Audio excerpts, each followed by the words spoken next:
মায়ের মন্দিরের প্রতিচ্ছবি অপূর্ব লাগছে জলের মধ্য দিয়ে। কি দারুণ দেখাচ্ছে মায়ের মন্দিরটা।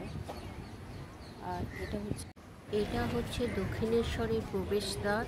আর প্রবেশদ্বার দিয়ে আমরা ঢুকে পড়েছি মায়ের মন্দিরের প্রাঙ্গণে।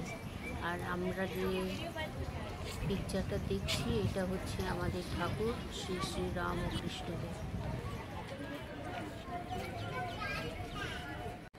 হাঁস এবং মাছ একসাথেই খেলা করছে। সুন্দর এবং শান্ত একটা পরিবেশ।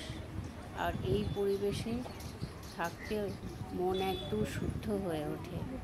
এই দেখো হাঁস আর মাছ একসাথেই খেলা করছে পুকুরে। কি সুন্দর ওদের বন্ধুত্ব। মন্দিরের সামনে স্বামী বিবেকানন্দের স্ট্যাচু।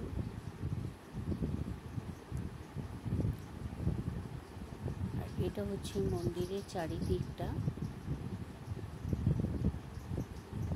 আমাদের পুজো অলরেডি হয়ে গেছে। পুজো দেওয়ার সময় মোবাইল অ্যালাউ নেই মন্দিরের ভিতরে।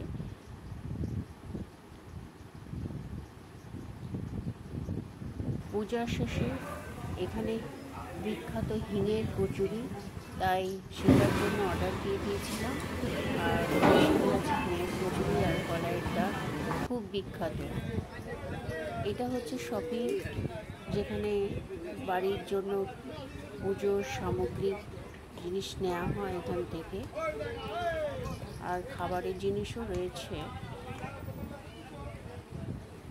দেখো, এখান থেকে পুজোর ডালা কিনে নেওয়া যায়। আর ডালা কিনে নিয়ে মায়ের মন্দিরে পুজো দেওয়া হয়।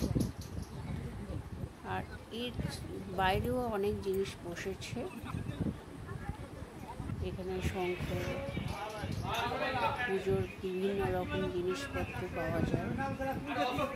অনেক বড় এই শপিং কমপ্লেক্সটা। আর এটা হচ্ছে বেরোনোর গেট। আর আমরা স্কাই ওয়াক দিয়ে যাওয়ার পথেই আমরা এই ভিডিওটা করেছি। এটা স্কাই ওয়াক। এটা দিয়ে আমরা এবার আমাদের গন্তব্যস্থানে পৌঁছে যাব। জয় শ্রী রামকৃষ্ণদেব জয়। জয় মা ভবতারিণীর জয়।